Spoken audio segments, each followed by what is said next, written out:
We are live, ladies and gentlemen. What is up? As we promised you guys, another episode of Eat the Cake Anime is coming back, where we talk about some of the more popular animes, and future episodes we'll talk about some of the ones that are deemed classics that more of the modern anime fans haven't probably tapped into yet. But for this one, should be an anime that most people have heard of. If you haven't watched it, read the manga, or like walked into a Spencer's or a Hot Topic, or seen your random anime head out with one of the shirts, we're talking about My Hero Academia, and again, probably another one of the franchises that helped the love of anime spread worldwide outside of the confines of Japan. But without further ado, go ahead and play this intro, and then we can get started on the conversation.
Ladies and gentlemen, it's probably one of the shows I look forward to doing the most. We got Smoke Pit. I know Deante has a Saturday Night Nerds and stuff, but I like this one because we try to keep it low key, just a conversation. Um, we try to have some structure, but I mean, it's just something that I love to talk about. I hate that I had to get to the age of 43 to find a safe zone to be able to chop it up about anime. But again, like we talked about on previous seasons of Saturday Night Nerds, man, like it's what a time to be alive if you're an anime nerd. You know what I'm saying? Man, big time, man. My Hero Academia should have put a lot of us on the map. And if not the old school, at least some of the new school that came in, because it's like between Demon Slayer and this, they're huge, huge fan favorite and very popular in multiple countries. Uh, you see people cosplaying 24/7 at Bakugo, and it's the shit. I love it. I couldn't have said it better myself, man. And it's one of those things where I know Kimpachi's not here, but we talked kind of offline after episode one. Probably one of the animes that started people theorizing and trying to generate the new big three. If you're a true anime head, you know the OG big three. I guess the only big three in most people's eyes: One Piece, Bleach, and Naruto. Um, Based on I think it was manga sales back in the day in Japan, and the anime and stuff. A lot of people wonder why Dragon Balls isn't in it or Dragon Ball Z, things along those lines. But we don't make the rules, man. We just respect our elders who came before us in anointed, um, Bleach, Naruto, and One Piece as the big three. I've seen two of the three. One of the big three is still going on. So shout out to One Piece and the team and the creative mind behind that, man. Like salute your endurance, my boy, because you keep it coming. And when It's you like, man, it, yeah when you are done, you deserve all the rest, my boy. yeah, that's plus ultra right there, big Bro, time. true, true, true. But let us get started. Like we were talking about My Hero Academia. So of course, how we start over here on Eat the Cake Anime, we got to give you the breakdown on the creation of the manga before the anime, and a little background on the creator on that. So, ladies and gentlemen, let's get to our section, creating the manga.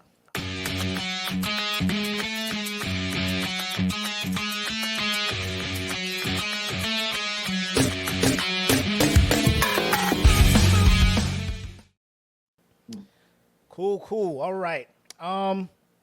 So it goes without saying.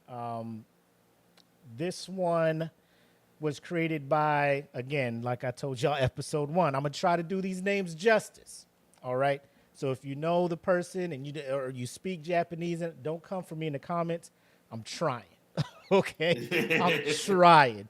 But My Hero Academia, a manga series created by Kohei Hirikoshi, and it started because Hirikoshi was previously working on a couple of anime or mangas, Barrage and another one, but they ended after 2 volumes. So he was trying to figure out something, the next big thing, right? And Right. during this time, the phenomenon that was sweeping across the world was Marvel movies, MCU, superheroes, all of that. So he kind of looked at that, wanted to put a little, shonen spin on that. The protagonist that comes from nothing and becomes something fantastic. The old shonen recipe that has my nose open every time somebody creates one, man. You gotta love the underdog story, man. It's in the human nature to root for the underdog. They got a goal to achieve, man. They got to grind and rise their way up to the top. Yep. Yep. So mixing some of that, he goes to say he was a big fan of American films and comics like Spider-Man, the Sam Raimi ones, Star Wars, X-Men, Naruto being the main influence for the art style when it comes to creating and illustrating the manga. Dragon Balls, Ultraman, a lot of other things that came into it, but I think to me, he could not have been more on the head at this time. I think it was early 20. Let me bring it up. Make sure I'm not misquoting anything as far as when, but I want to say like 2013, I believe. They started creating and working on the manga. July 7th, 2014 is when it was published. So about 2013, maybe they were in the works before they started publishing it in July the following year. But to hit that on the head, to kind of mesh the superhero aspect with the shonen aspect, was like a match made in heaven at that point in media. Yeah. You know what I'm saying? Like you could not have put 2 perfectly good things together at the time. You know what I'm saying? Nah. But looking at that, coming up with that, and then releasing that. So as of April 4th of this year, 40 volumes have been released. So we're looking at about 10 chapters, 11 chapters or so combined to make 1 volume. So you're looking at about 400 chapters of this, if I'm not mistaken. Scroll down in here and look at this. Yep.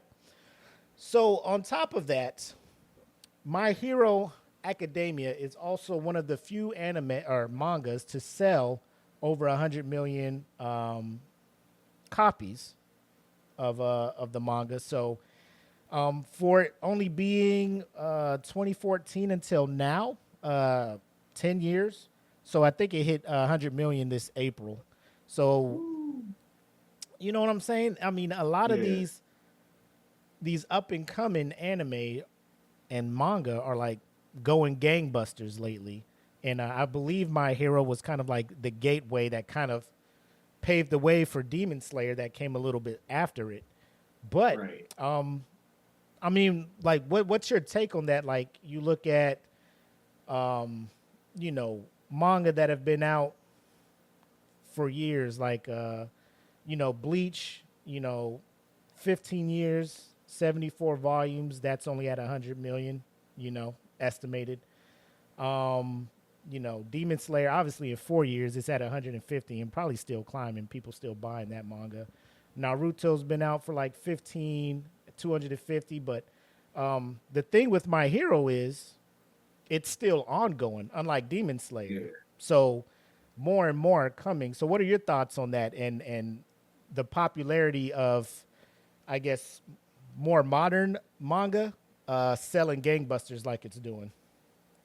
Man, My Hero Academia definitely can attribute most of that success from the anime. Uh, I, I've met a few fans that were like day one for the manga, like as soon as that was released, and then they heard the original announcement that they was going to get an anime. That was a fan base that was already prepared for it, and then word got to America, and a lot of people were just like, "There's a show that's like Crunchyroll is pushing." No, Funimation was pushing it Mm-hmm. heavy, and they had a really popular English dub, all star cast of people playing.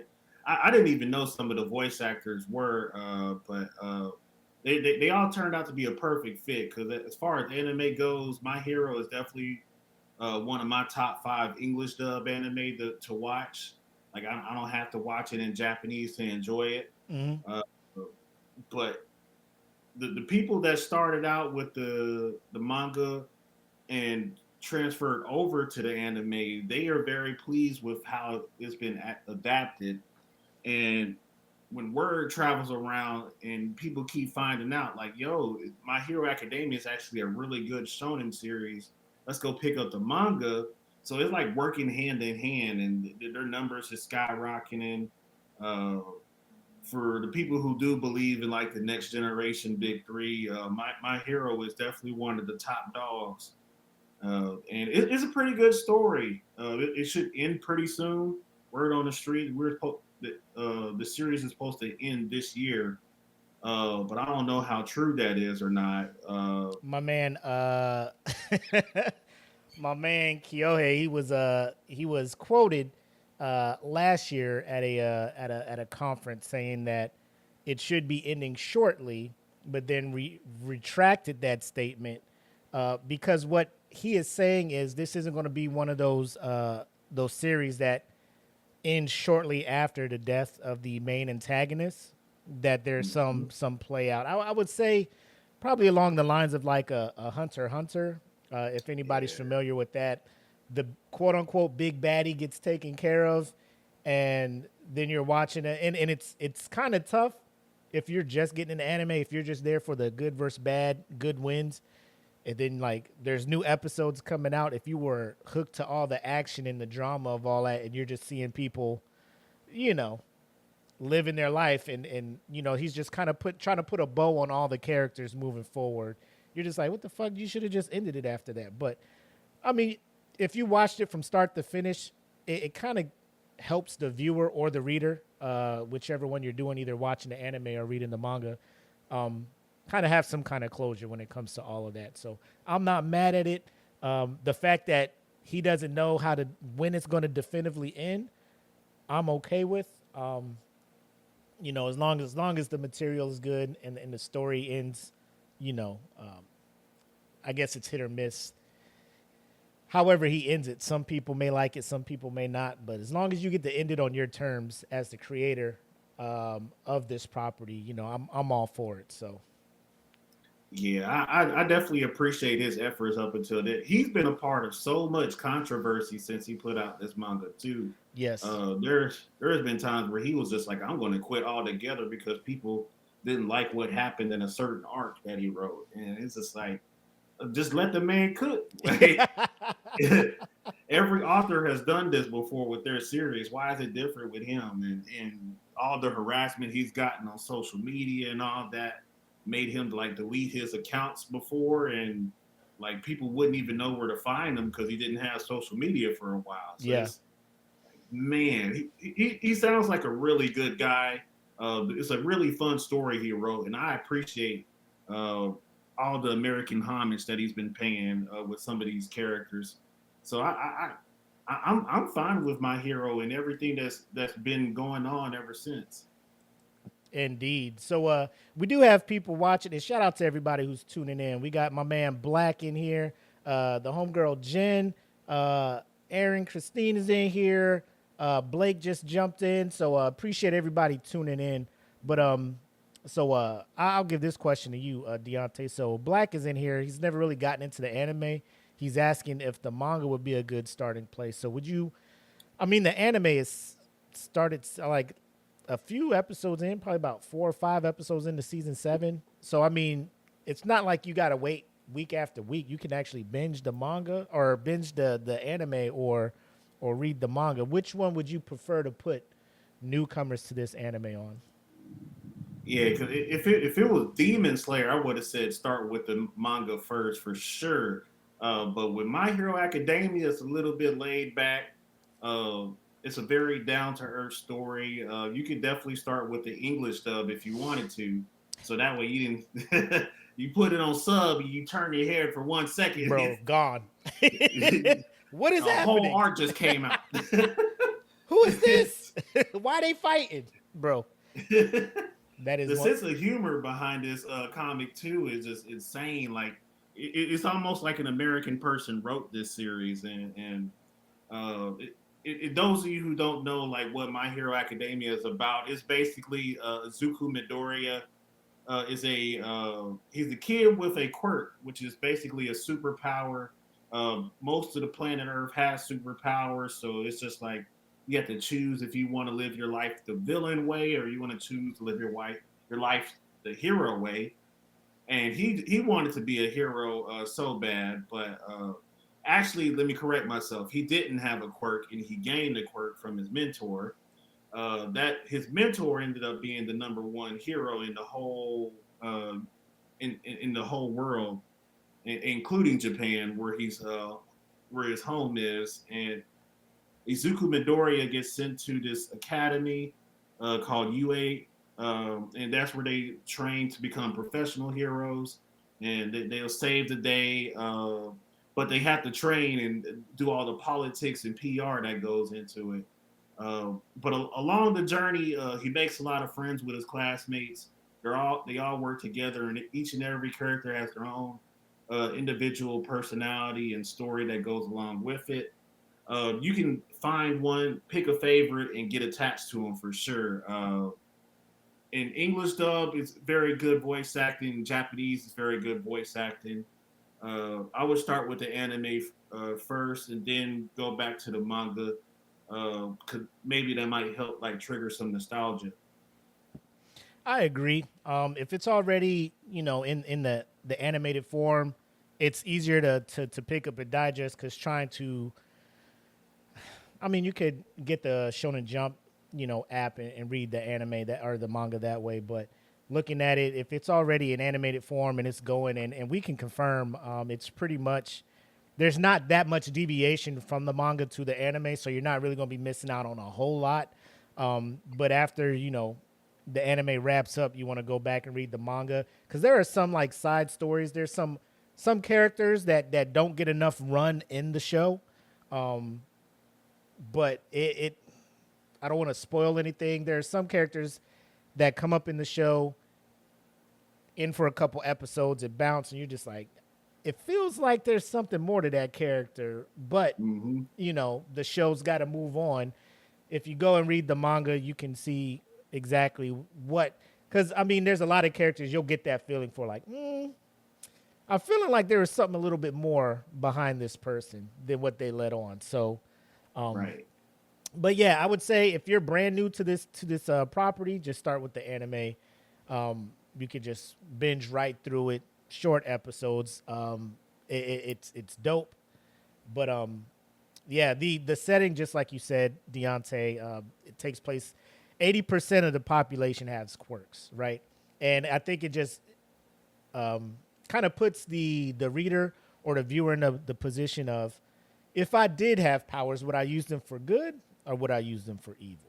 You know what I'm saying? Like, Right. what side would I lean on? And then also, depending on your quirk, that kind of, I would say, makes people look at you in a certain light because, not to give too much away, but the main antagonist of this the anime, or at least this current arc going on, when he found out his power was like, whoever I touch is going to decay. Like, kind of hard to be a hero at that point. You know, people look at you, you're killing people, you're evil and stuff, so that can kind of drive you to be a certain way. So, um, it's a world where I'm surprised nobody has really talked about it. You know, kind of explored that world until now. I mean, you get the shows like The Boys, where it's like, you know, if superheroes existed today, but they're still like one out of every, you know, it's not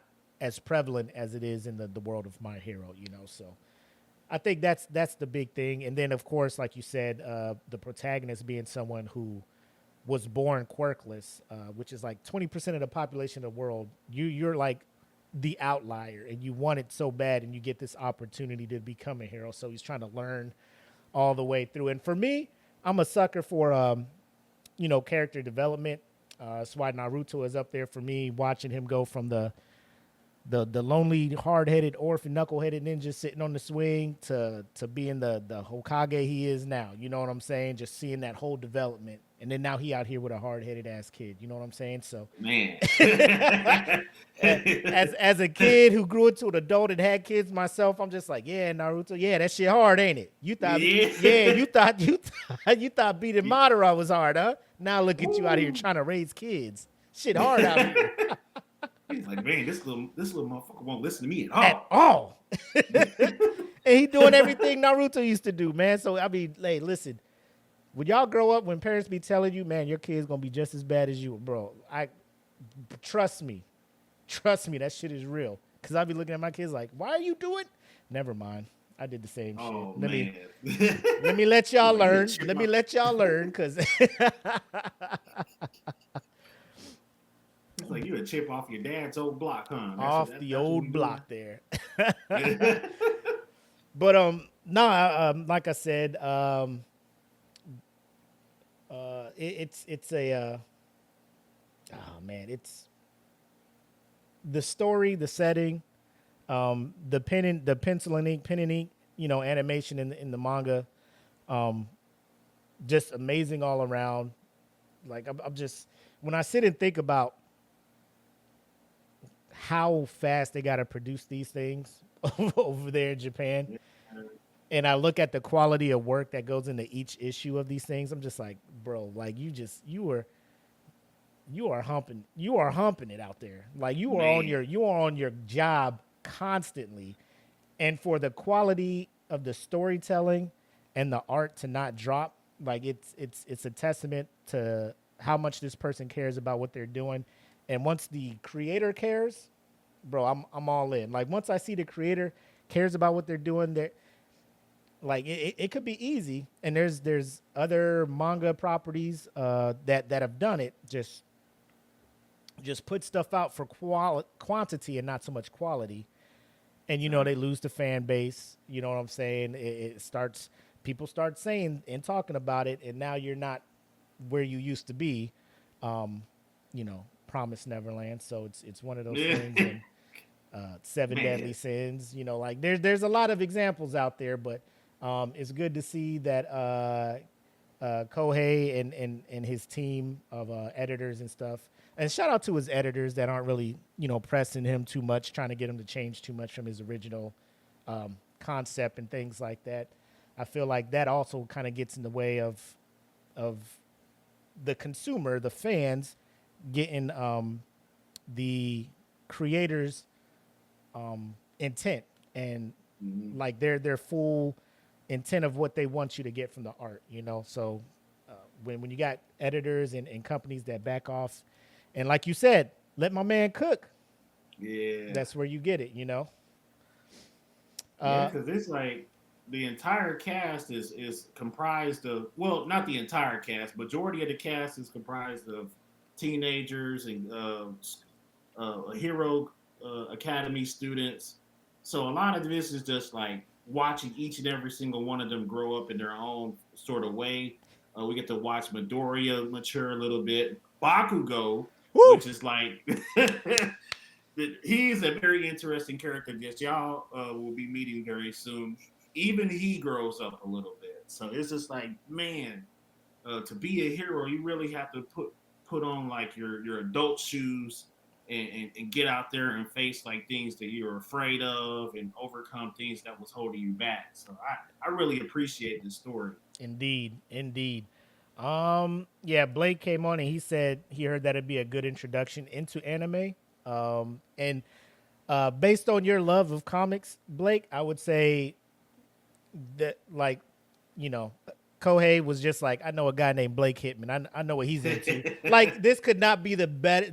I couldn't name a better anime for you to get into, man. Like, easily, I think you'll tap into this one. I will say, I read the manga, but I was introduced to the anime before I read the manga.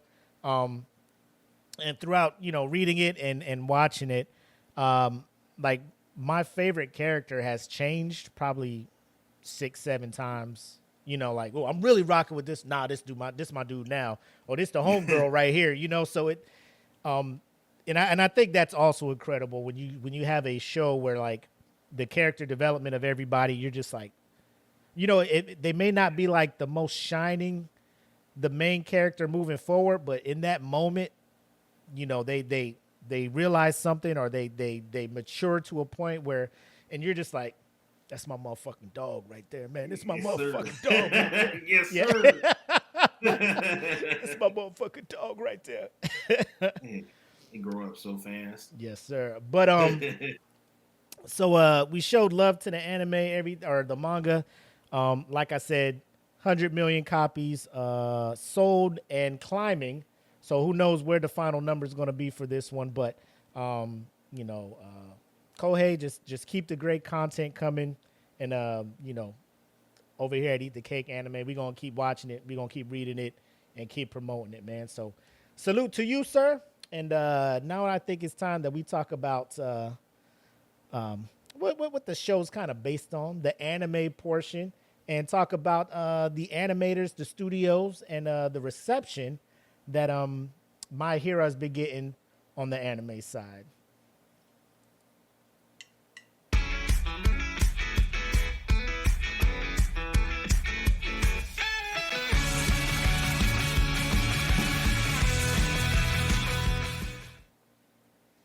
Yes, sir. So it didn't take long. When you put out a great manga, it starts selling gangbusters like that. Some businesses get the big eyes and be like, hey, let's do something. Now, again, like we talked about, you got to maneuver this part of the business a certain way, right? If you just give it to any animation company, it can make and break your property. Seven Deadly Sins, just throwing it out there. To this day, God damn it. But I think for this one, they went the right choice. They could have easily went to a MAPPA, Photoball, what other Wit, one of the bigger names that are out there. But they went with Bones, which if you're not familiar with what they do, some of the bigger name ones that you probably have heard of, the Mob Psycho, they animate that one, which animation crazy on that. Yeah, animation crazy. Acid trip. Animation crazy. They also do Bungo Stray Dogs, again, another great one. Animation crazy. So it's a very high quality animation studio, and I think to attest to that, when you talk about My Hero, that would be another feather in the cap of Bones animation. What do you think? Man, My Hero Academia, the way that they adapted it so that Japanese and the English dub is fire. The characters have their own personality. They crack jokes the same way kids in America would crack jokes with one another. I what would I say about this? Because even the villains, they're that in the same age range almost as the kids from UA. They go through their own trauma, and they have to deal with their trauma a certain way, different from how everybody else does. They don't have the luxury of going to school and getting mentored by how I say this, like good role models, I guess, Yeah. and they have to lean on the main antagonist of the entire series, All for One, for advice and on how to what type of villain that they want to be. Yeah. That's a good point. Because not only are you following the development, the growth of the young heroes, the rookies, if you will, that are coming up, but the pro heroes that are out there, like you stated, All Might being the number one at the time, Endeavor being number two, so forth and so on. New Genius, Best Genius number three, and so forth and so on. But you kind of get invested in the pro heroes as well. You get a little bit of their Mm-hmm. backstory. You see, like when it comes to world level threats, the adults getting together trying to figure something out, and at the same time being adults trying to take care and protect the children, the up and coming heroes, the rookies. And you know, the further you get into the story, you start seeing the kids like, nah, man, we ain't kids no more. Like, we need all hands on deck for this. Like, we've been practicing, we've been through this stuff, and that's not more apparent than I think the first time where they're doing their training, and they they run into the villains for the first time, like you know, one for was it one for All all for for one, One, yeah, all for all. yeah, That bro, that back and forth, I'm just like, is it one for all for man, one? When he sends the villains into their little training site, and the Namu shows up, right? And everybody's trying to give it their best shot, and at this time, it's like the villain's number one weapon, and All Might has to show up, and you know, run them they go to work. hands, run them hands. I'm just like, this my dude right Woo. here. This my dude right here. So again, it was one of them Man, episodes. Like I saw that episode before I read it, but like even reading it and seeing it still image and stuff, like you still get that emotional, like my man is there for the things he's willing to do to protect the children. You know, you're looking at Deku. He's like really focused on Deku because, you know, he's that's low key like his his Padawan in a sense. You know, like that's my next up. I inherited this quirk. So for all you who are unfamiliar, the quirk that All Might has is one for all. And it's a quirk that gets handed down from one hero to another. And each time a new hero gets it, they add a new quirk to that. They add a new power to that quirk. And then when it gets handed to the next person, they have the ability to use all the quirks from the previous owners up until now. So he has it. He knows he's not going to be able to handle it much longer. Gives it to Deku, and now Deku's running with it. So he just wants to make sure that this quirk continues to live on and not get stolen by his antagonist or his nemesis, All for One, whose power is to steal quirks and use them all himself. So that's kind of the basis right now. Those two quirks are destined to meet head to head. And like I said, the arc that's going on right now in the anime is kind of getting closer and closer to that final confrontation between was it Tamagotchi? Oh, I'm saying the wrong word. what not Toguro, it's Shigaraki Tomura, I think. Yes, um, who is who is the one that's running around with kind of All for One in a sense, because All for Yeah. One is still alive. And then it's like I said, it's really crazy right now. You got to be tapped in. But I digress. We looking at Bones and everything that they've worked on. Animation from season one to now has not dropped off at all.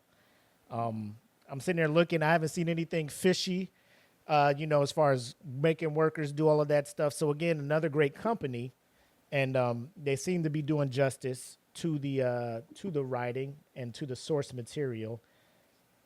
Voice actors, like I've been watching it in sub, so again, it's one of those things where I go to a con and they're just like, "Hey, this is the voice of Deku," and it's like the dub actor, and I'm just like, I mean, I'm sure you're doing your And thing, but I don't really.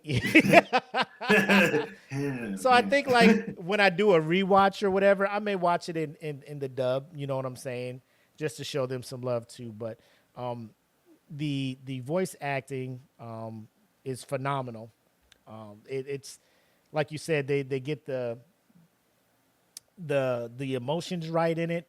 They ensure that all the emotional parts of the manga are treated just as careful and if not more impactful in the animated version. I will give a quick clip like when they go and rescue Bakugo from the League of Villains. And then, All Might, he's like he just has just enough time left with all for or one for all. And he's going head to head, bro. And my man hits him with that fucking United States of Smash. My man hit him with the hoop switch that his head came down on him. And then my man put his hand up and pointed at the screen, pointing at Deku, like, it's all on you now, kid. I was just like, pass the torch, Steve. Bro. Pass the torch. Like, you read that part in the manga, you're like, damn, man, that's deep. And then when you see it happen, you're like, yo, I had no, like, my imagination couldn't have imagined it rolling out like that. After seeing it in the manga and seeing the anime, like, there's no way I could have animated it like that. You know? Man.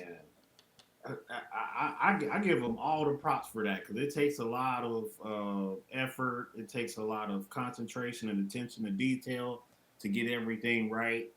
Even if they make small changes and deviate from the manga, like the anime still been pretty on point. I have complaints about the opening theme songs. That's just me. You don't like the openings? Season 1 or 3, it was peak theme song. You didn't like the second opening? The peace sign? Is that the one with the funky song? I have to look up the song, okay. But season 3, I believe, was the one that kind of went viral, and then everything after that had just been like, I'm just gonna skip straight to the story. Now that you bring it up, like the story, like there, yeah, man, like there was one. It was called like Odd Future or something. And I'm just like, that's the one. I'm not. That's the one. Like, I'm not digging. We may have to throw a segment for like music for these things, like how we rock with the music. But speaking of the anime, bro, the score. Man. When certain scenes are happening, certain events are happening, bro, the score is on point. You know what I'm saying? The score is on point. The most inspirational. I don't know who the conductor is in that studio when they're recording these things, but motherfucker, that shit, they probably have to have fire extinguishers at the ready. They probably wearing the fire retardant suits because the fucking heat that they are coming with on this is bananas. Oh, man. It's very inspirational because it's just like every moment down to the very minute detail. Like if Izuku's like facing an obstacle and he's like discouraged or disappointed, and then another character walks up and says something motivational to him, and then he gets amped up and he's ready to throw hands with somebody, and it's just like the music in the background hypes you up too, so it's like, damn, I want to fight somebody too. Bro, but My Hero Academia is a lot of feelings that go into it. Yuki Hayashi, my man, keep doing what you doing, sir. I just had to look you up because I had to say your name. Yuki Hayashi, what you are doing with the score for this season, this series, this property, bro, keep cooking because you have me not only downloading the score for this anime and just like playing it just casual. Like I'll be in the office, put it on shuffle, and this joint will come on. I'll be like, man, come on, bro. I'll be in there. I'll be like typing an email, feeling that, and then you know the score that comes on, the inspirational one. Yeah. I'll be like, oh, plus ultra. Type out I'll be on my shit. You know what I'm saying? But the music I feel plays a big role in this because, like I said, not only this. I think the first season, when they had the sports day, and it's Deku versus Todoroki, and that whole story behind that, like he's like, I'm gonna just use my eyesight because I got beef with my dad, and he's how I got my fireside, so I ain't giving him the pleasure of seeing me use his powers. And Deku's like, nah, you want to beat me, you gotta go all out. Bro, the animation for that fight alone, I'm just like, bro, like out the gate, we doing this? Okay, okay, but you know, we're singing the praises, but there's plenty of like we talked about with Kenpachi episode 1. The world of anime, like they just can't all come together and have a like cohesive award show. I will say the biggest one, obviously, is the Crunchyroll Awards, but like Kenpachi said, they're kind of biased because they only talk about shows that are on their streaming service, right? Yeah. But looking at that, because they do have a lot of bangers on their service. So we're looking at this off the rip. Like in 2016, you got My Hero Season Academia, My Hero Academia Season 1 was nominated for the Best Action Anime. It lost to Mob Psycho. Deku and Kachan was I think that was the fight where like Bakugo was upset that All Might chose him because he was just as big a fan as All Might as Deku was. So that he's like, bro, why did he choose you? What's so special about you? And they was going at it, the most emotional. And Deku was like, bro, I ain't trying to fuck with you, but if you coming at me like this, I'm gonna put the paws on you, you know. So, it's them like hashing that shit out. You know what I'm saying? Almost like a Naruto in Sasuke type thing. You know what I'm saying? Man, it was like Craig and Devo for yeah, real. that's exactly like you like shit, bro. Deku grabbed a brick and had to go upside his head. It's like, look, I'm not trying to fight you, but if this is what it's gonna be, this is what it's gonna be. Tamura Shigaraki. Yeah, so that's the dude I was talking about. Was nominated for Villain of the Year. Midoriya won for Hero of the Year. He was also nominated for Best Boy. Ochaka was nominated for Best Girl. It was nominated for Anime of the Year. It lost to Yuri on Ice. But son, Season 2 came out. Bro, it was like a clean sweep almost, bro. It won for Best Animation. It got Best Opening for Peace Sign, Best Action, Best Villain for Hero Killer Stain, Best Hero, Midoriya, Best Boy, Midoriya and Todoroki, they both won. Best Girl, Ochako and Asui won. Little Froppy, right? Yeah. She's a sleeper, by the way, when it comes to Best Girl. I don't know if y'all fucking with that, but it lost out to Best Anime to Made in Abyss. And then like each season, they continue to win like Best Voice Actor, All for One, Best Antagonist, the Best Film. I don't know about that one. The Two Heroes, I was like, Best Fight, All for One versus All Might. So I mean, it's constantly getting high praises. You look at Rotten Tomatoes, it's 100% certified fresh. IMDb, I think, has it like 4.8 out of 5. So, I mean, it's one of those anime where you're looking at like you really don't see any cracks and weaknesses. But let me ask you this. I don't know if you picked up on it, but there was a time where every week somebody was talking about My Hero, and then all of a sudden nobody was talking about My Hero anymore. Did you notice that as well too? Yeah, it's just like I don't know if this is people are up and down with their opinions or what's going on, but so far with this recent season, it's been banger after banger, and it's just like if I could do consistent content as a content creator on My Hero Academia, I totally would. Yep. Especially for this season. Yeah, I don't know when it was. Like, I'm trying to figure out what arc, what season it was, but like it just, I don't know if it was so much the. Here's what I want to believe that it was. that so many other dope anime were coming out, like people's attention went to that more so than the quality of My Hero dropping. Because there are certain certain arcs that aren't as action heavy, right? Yeah. And you know that happens in a lot of these properties, manga, anime. So many some people are just like, the action ain't in it this season, but this anime over here is popping off. So this is what I'm gonna talk about now. So I'm guessing that's what it was. There was a time where I kind of stepped back, um, because I think it was when I kind of stepped away. It was after the arc where they saved old girl from Overhaul, and my man Lemillion showed up. Just Man. bro, and bro, there was a time he was up there on my shit. I'm like, bro, this is my dude. This is the number one. He's everything a hero needs to be. You know what I'm Exactly. He saying? goes through a tragedy too. So it's like, damn, man. What's up, I Michelle? can't get attached to nobody. Nobody, man. I'm just like, man, this dude shows up. He was like the number 3 ranked or the number 1 ranked hero at the school as far as students go. Because you know they introduced the big 3, and you're just like, damn, man, what makes Lemillion that dude? And he shows up, and you know, then he got hit with that that dart, and then he was just like, Prove it. yeah.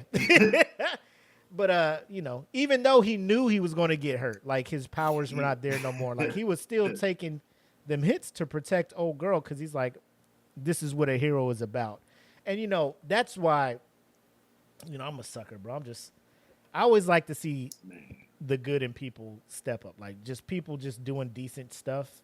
And Deku's just like, that's what I want to do. Like, there's no reason this little girl should be out here crying. You know, I'll do everything I Right. can to save all the people that I can save and all that stuff. So I'm just like, this is what I'm about. But I think after that arc, you know, I think they start talking about, oh, we're gonna have a school concert, and you know, we got to come together and figure out how to put this band together and do stuff. And I'm just like, oh, it's one of these arcs. Man.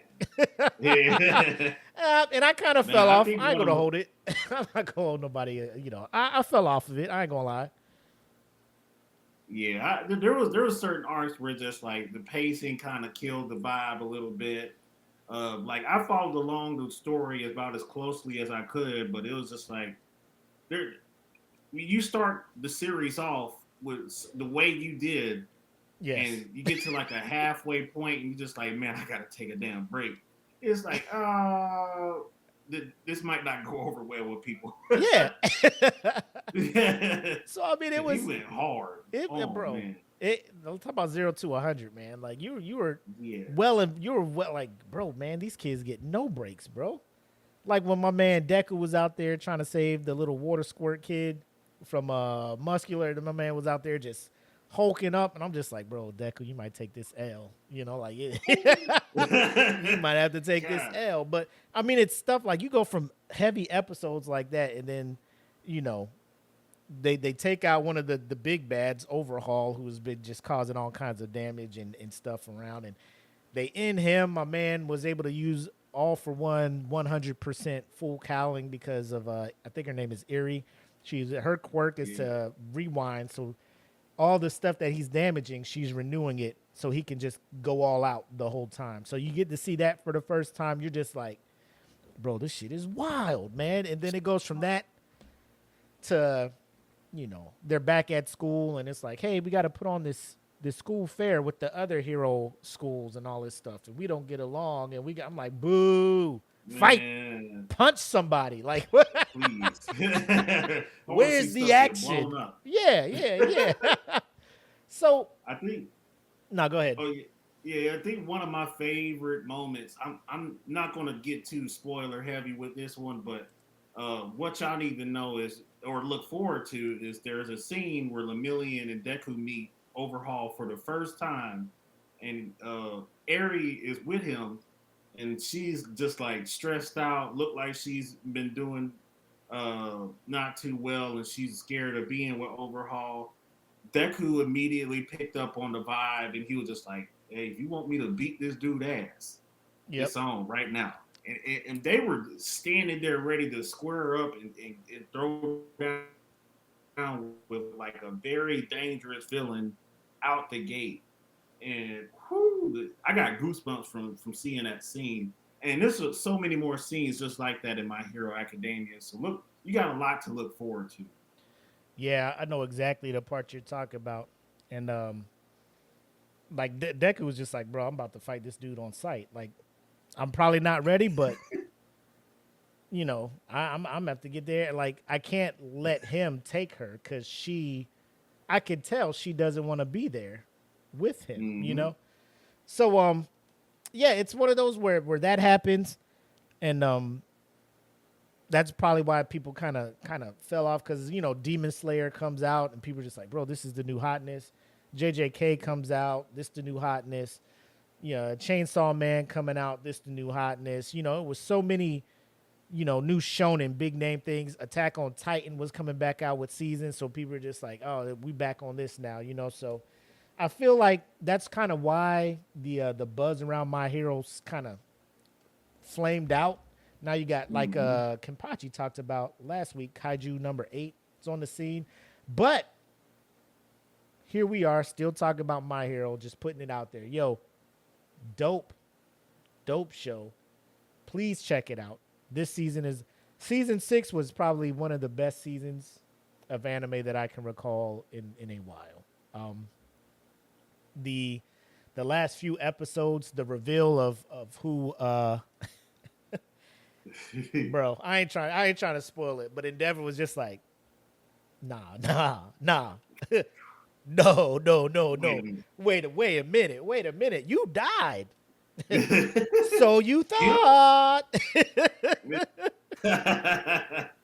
That's what Well, I I got wanted you some to think. explaining to do. Yep. Bro, that whole family going through some shit, bro. That whole Ah, family been me. through some shit, man. But um this Saturday it's about to be real. This Saturday is about to be real, man. And I can't fucking wait to see this It's new going down. episode coming up. But before we get to the next segment, I gotta ask you, in the anime so far, what's your best moment and who, as of today, is your top hero? Let's see.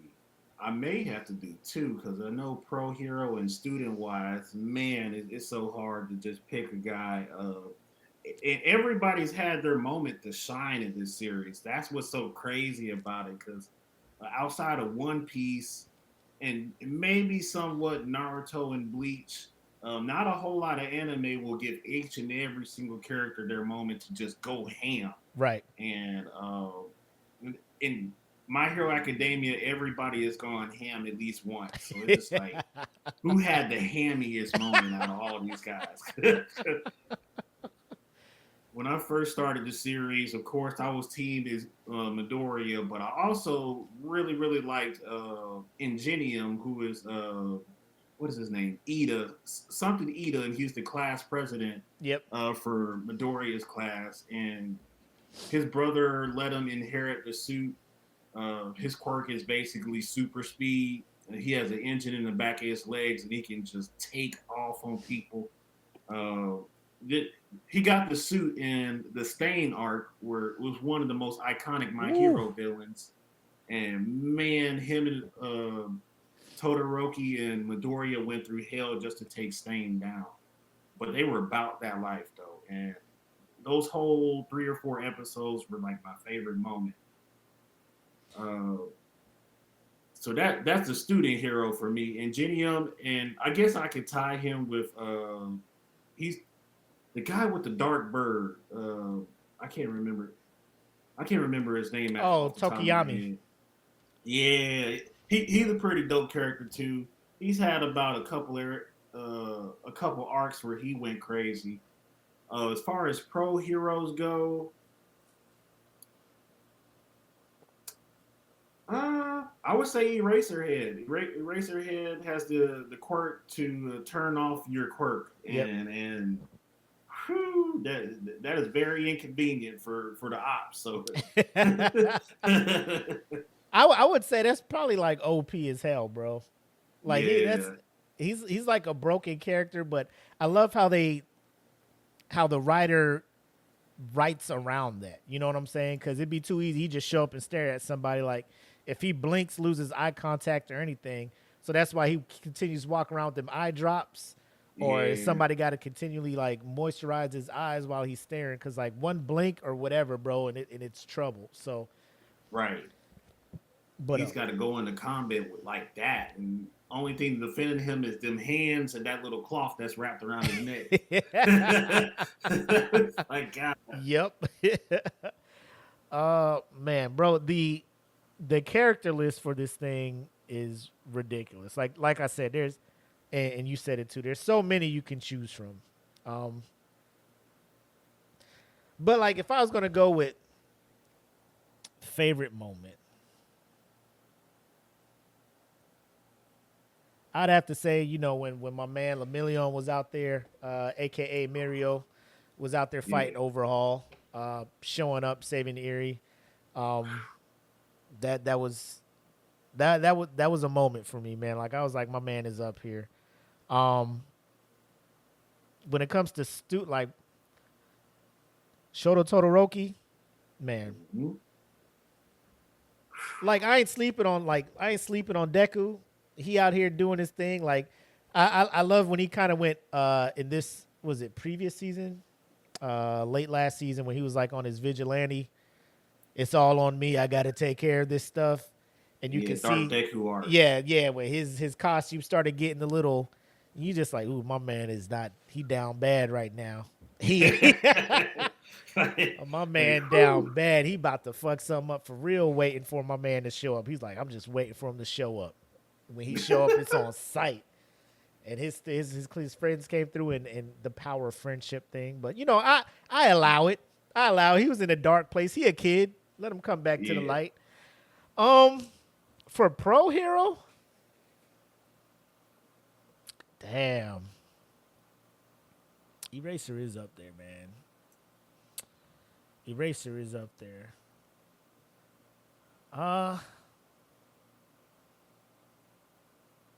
don't know, man. I'd probably be right there with you. No, you know what? I'm gonna give that shit to Hawks. Yeah. I'm gonna give that shit to Hawks. He had to play triple, double, quadruple. My man was what's that shit with LL Cool J, In Too Deep? Yeah. In the trenches, man. My man had to be, bro, he had to be on some real grimy shit. My man had to kill somebody. And bro, that shit set knocked over a whole nother thing of dominoes that's affecting some other people. But bro, he had the triple, quadruple agent. You know, he's a double agent. He's a triple agent. Quadruple. For a minute, I'm just like, I don't know whose side he on for real. Man, you got a problem. This is a problem. Yeah, I would say it's probably between.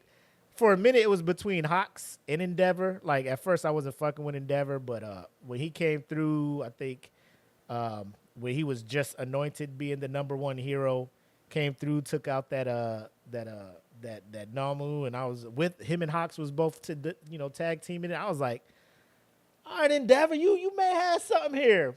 But then this last reveal, I'm just like, nah, you ain't shit to me, bro. Like, you still a real one, but you ain't real, you know. You got some things to work out. Hawks is back too. Like Hawks is my boy. But nah, Eraser, man, he's my dude. Like, I just didn't want to double up on your pick. But yeah, so if you had to pick your favorite villain,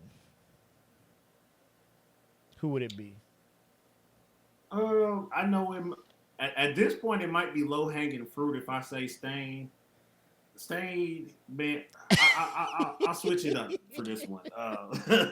Stain. No, if Stain's your dude, man, because he was like, I know y'all kids, but I'm gonna still fuck y'all. Like the reason for his existence, like once you figure out why he does what he does, you be like, all right, I fucks with this guy. You know what I'm saying? It's not like he just doing shit just to do shit. There's a purpose to it, you know? God, in My Hero Academia, it gets real pretty fast. So characters do die in this series. Like you get caught lacking by the wrong villain, they'll off you. Like you ain't coming back, bro, for any more seasons at all, bro. At all. Stain was a whole serial killer. He was taking out other superheroes that he didn't approve of or didn't meet the bar that he wanted them to meet. So you're just like, hey, you ain't shit compared to All Might, so you gotta go. Yeah. You're not a true hero. You're not doing it for the right reasons. That Exactly.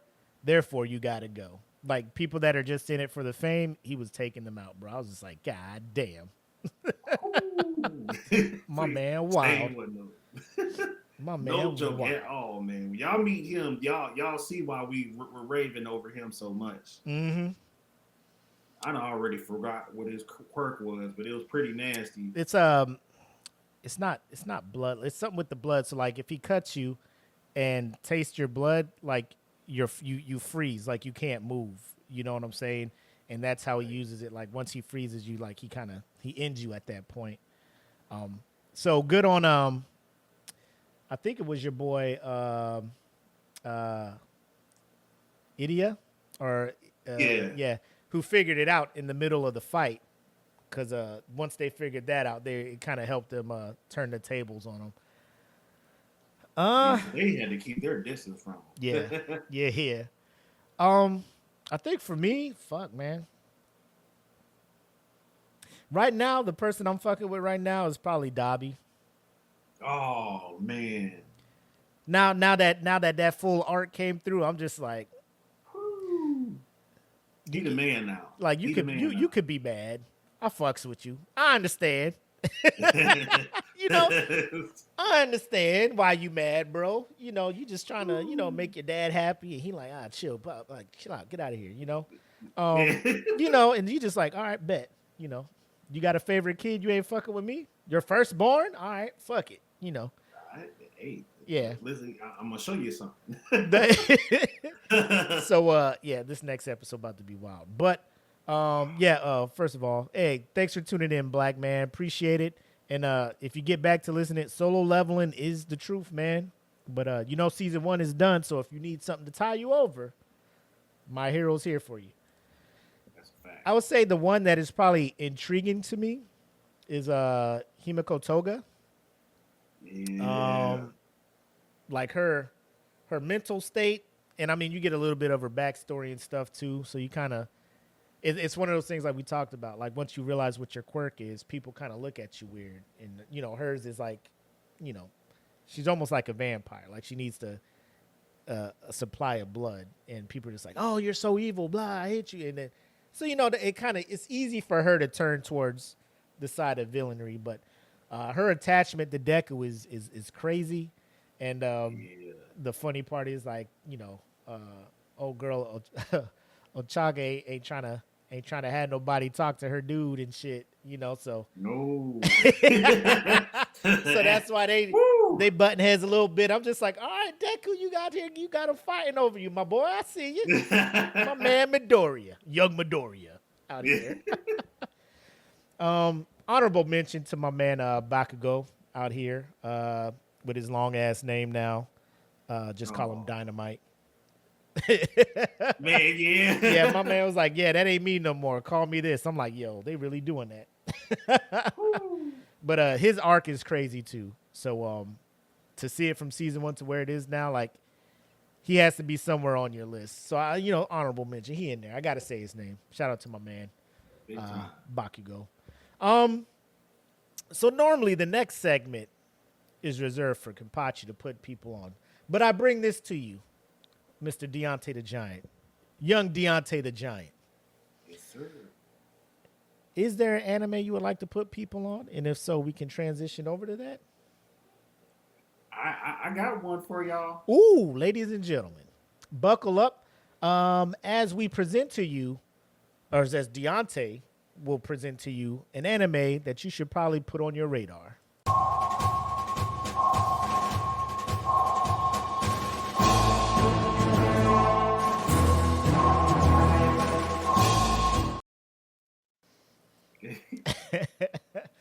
What you got for him, man? I don't know if I mentioned this last week or not, but I know with Kenpachi shouting out to Kaiju number 8, that's definitely really heavy on my watch list right now. I'm a little bit behind on a few episodes, so But I'm happy because now I get to binge it all the way through. There it is. Uh, I've read the source material before the anime came out, and that was the one thing I look forward to the most. Even more than Chainsaw Man and Kaiju number 8. About 3 episodes away from being done with season 1, and they're already talking about season 2 is getting the green light. So I'm very very happy with how people are receiving that series. The series that I will put y'all on this week, if I haven't mentioned it before, is Delicious in Dungeon. Uh, that anime is off the chain. I mean, if you been tapped in with That Feeling Podcast Network and you watch all the what is the name of it? Queens of Nerdum on Friday. The Fallen Star. The Fallen Star Friday. If you watch any of that it's kind of the same energy with Delicious in Dungeon. It's a D&D anime baby love child story that you can watch on Netflix. Season 1 just ended, and oh my god, it's like 13 or 14 episodes of just straight up goodness. The way that the characters crack jokes back and forth with each other, you can watch it in English or Japanese, and the sense of humor would still be there. And I love the cast. The cast is good. The story is off the charts. You may be able to catch up. I'm not sure how fast season 2 is going to drop, but season 2 got greenlit quick. Oh yes. And when you start that show, you'll see why. It's so good. There's consequences in the story. Like if you screw up, you're going to get your fade ran. There's no plot armor. Not a traditional shonen story. It's just like a team of people, and you follow along as their progression goes. There's Laos, I believe, which is the tall man, blonde-haired guy in suit of armor. Chill Chuck, which is like he solves all the booby traps in the Treasure Hunter. He's what is he called? He's called a half foot. His race of people is called a half foot. They have a dwarf, who's by the name of Sensui. No, Senshi, and he does all the cooking. So Delicious in Dungeon is basically a story of all these travelers going through a dungeon together, taking down monsters, and then Senshi cooks them up and makes them look like a sexy hot plate of foodie goodness that you can eat. There's an IG account. There's an IG account that goes through and like tries to copycat like his recipes or how he cooks it. And there was one I was looking at like, that shit look kind of good, bro. Like that shit look. Like that's I might fuck with that shit, you know. But I mean, if you follow Deante, Saturday Night Nerds, because I know this came up in your group, and there's a handful of people that were just like, bro, Delicious in Dungeon is that. You know what I'm saying? It's the truth. Yeah. They are not lying. It's you just got to give it a shot, and it may not be for you. Like if you're just into the shonen anime, you know this may be a swing and miss. But you know if you just give it a shot, because like I was, you know, I came into anime, you know, hand raise the god, 100% on shonen. It was Bleach, it was Dragon Ball Z, it was bro. If nobody running hands, I ain't trying to see it. You know, fruit baskets, get out of here. That was me. What is this about? Death Note, I was like, I don't know. Oh shit. Wait, hold up. Yeah. and that kind of opened the door for me. I'm just like, people like, hey man, we gotta watch Death Note. I'm watching it like, bro, ain't nobody running no hands, but it's an evil motherfucker. He gotta go. And then you get invested because you're like, this motherfucker gotta go. And then people be close to getting him out of here. You be like, yeah, what the fuck, man? So that kind of opened my eyes. You know, you started, you know, looking towards other things like Food Wars, like just for more comedy type stuff, Spy Family. You know, it's a lot of them. So this is definitely one of those where I'm just like, you know, I just got introduced to tabletop RPGs, D&D type stuff. playing with the Queens of Nerdum and stuff. So watching this one, I'm just like, bro, I'm all in. It's along the veins of if you watch, what's the one that comes on Amazon? Legend of Vox Machina.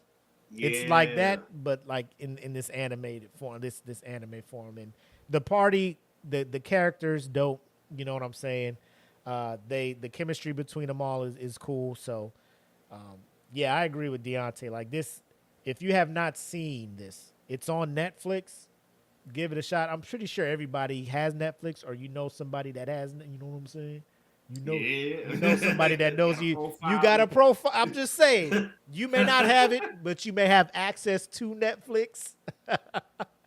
Delicious in Dungeon. You just give it a shot, then come back and let us know what you think. We'd love to hear what you have to say on that. Absolutely.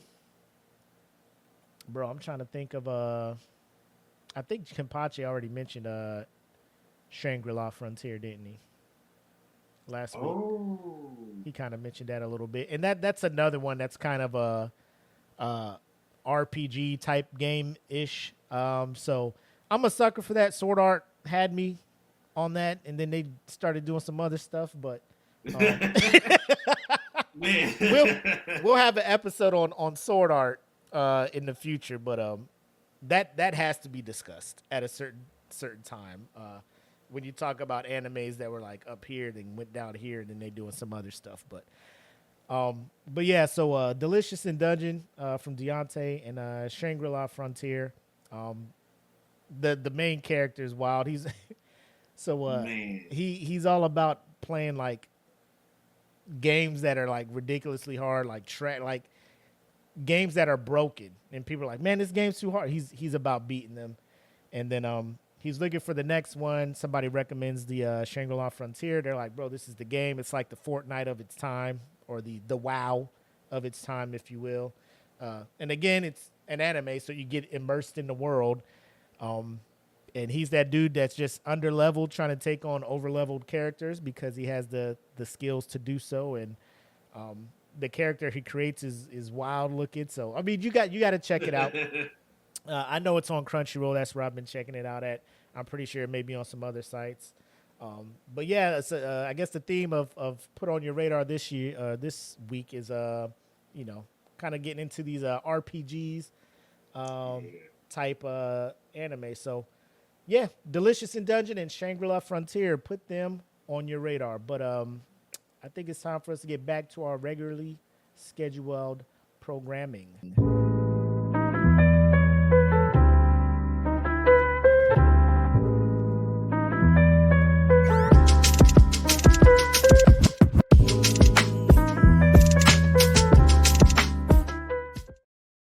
Yes, sir. All right, man. Great show. I appreciate you tapping in. And most definitely, man, I know you guys have been seeing us, sans Kenpachi here, but he was feeling a little bit under the weather, couldn't make it tonight. He was going to try to make it. I told him, man, take your time, rest up. We'll be back at it. The three-headed monster will be back sooner rather than later. So, Kenpachi, you get around to seeing this, hearing it. Hope you get better, man. Rest up, and waiting to chop it up with you on the next episode, bro. Absolutely. But what do you guys got going on, man? Over on the Saturday Night Nerds side of Facebook, man. We're finally hashing out the details for what's going to happen next month. Next month, there's going to be a Deadpool 3 review, so that'll be like episode 2 of our 4th season. Hopefully, we'll have the whole squad back. Thomas will be back, Cameron, Will. If whoever falls out and doesn't make it, we'll maybe even grab a guest from Comically Inclined, to help review it with us. But it's going to be a huge deal for Marvel fans. So that episode should be July 27th at 6 p.m. Central. And then we'll probably do a bonus episode a little bit earlier in the month too. Maybe something like my birthday special, the weekend prior to the 4th of July, and talk about what's going on with Let the me get boys. in on that. Oh yeah. Let me get in on the birthday special, bro. Let me get in on Yeah. that, man. Hey, we got a seat for you. Ooh. There's a lot of controversy going on with Acolyte and the boys, so I really want to talk about them. Oh, the Yeah, boys, yeah. bro. I am, bro. I let me tell you, ladies and gentlemen, this is not anime specific, but the month of June has been like the month that just keeps on giving. Cause off the rip, and feel how you feel about it. It's Pride Month. A lot of businesses are celebrating it, changing profile pictures, announcing, wishing people happy Pride Month, and you go to these comments, and it is peak when people were describing what a snowflake was. This is peak snowflake behavior from the people who Man. claim they are not snowflakes, and I'm loving every second of it. Then not only that, there was like 17 days of, this is what's going on, or like 18 straight days of people getting mad. NFL teams, happy Pride Month. You lost the fan. Video game companies, happy Pride Month. Hey, you just make good games. Stop pandering, bro. It's wild. Like, bro, they're Oh my fine. God. If you stop buying PlayStation games, I'm sure they'll be around. Like you're not Yeah. you're not the guy keeping them in the fucking black. You know what I'm saying? You're not the guy Right. keeping them out the red. But that's neither here nor there. Then yesterday, Juneteenth, happy Juneteenth, late Juneteenth. All companies celebrating that. People mad. Oh my I don't God. know why you guys are happy about freedom from slavery when you guys sold yourselves to like, bro, what are you talking about, bro? Just say happy Juneteenth and keep it pushing, or just don't comment at all. That's Right. not real You freedom. mind your business. Real Americans were all free on July 4th. That's when I'll celebrate. Why are you panting? Like, bro, why are y'all so mad? And then now the boys, everybody connected with producing, having something to do with the boys are just like, hey, these asshole characters we're creating are based on these real life people that y'all be fucking with. Woke, fucking this woke. The leftists are controlling all of Hollywood, and I'm just the acolyte comes out. Oh, it's just woke Disney woke. It's a woke. June has been hitting on all cylinders, man, and I'm here for all of this stuff, bro. It's enough salt I'm here to, for it. to feed a lot of popcorn. like, whew.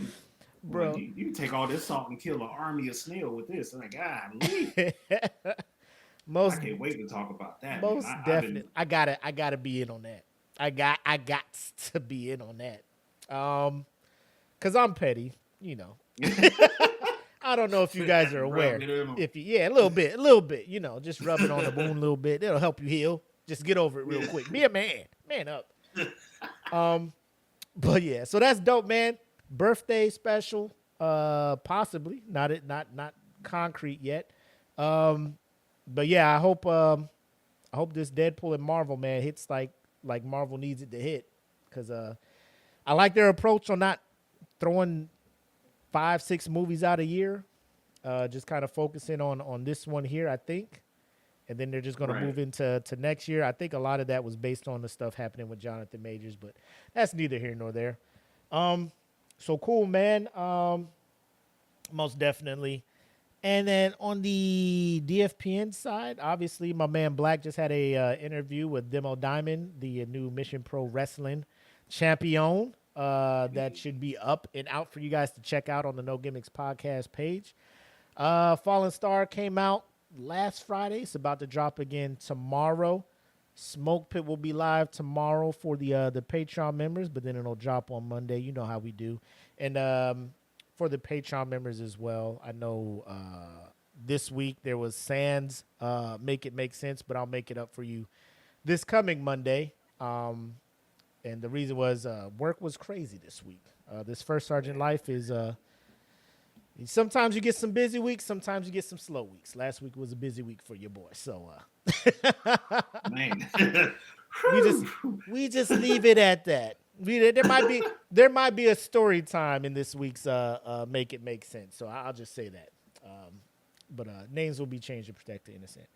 But that's all we got over here, man. A lot of busy stuff. USDN also dropped their kind of conversation on the Acolyte as well. And No Gimmicks also dropped. They're talking about the Acolyte as well as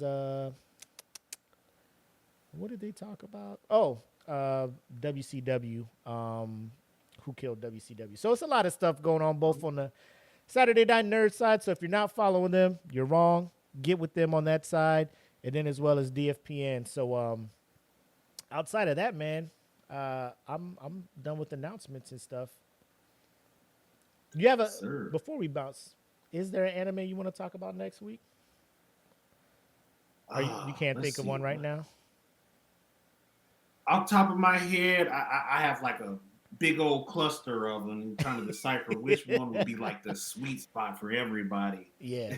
Yeah, I'm the same. I'm the same because like I could easily pick one selfishly that I'd want to talk about, but I'm not sure if that's the one for everybody type stuff. So we'll talk offline. We'll figure something out. Bet. And Jen, if you down for this Acolyte talk, we're gonna need you in here too. Let me know when you talk about Studio Ghibli. Okay. Oh. We can do that. I do have. I'm still mad that the Boy with the Heron won Best Animated Film over Across the Spider-Verse. Yeah. At the Academy Awards, but I'm not holding it against them. They didn't vote. You know, the Academy did that. So, and I get it. Studio Ghibli is just like, you know. it's you got to give them their props. You're like, it's been a minute since y'all did something. Here's your thing. Like, I'm pretty sure it's beautifully animated and stuff, but I'm like, there's no way that if that movie don't give me the feels that Across the Spider-Verse did, I'm gonna have some problems. But right, because bro, Spider-Verse was that work. Yes. But oh my God. Ladies and gentlemen, thanks again for tuning in to episode 2 of Eat the Cake Anime.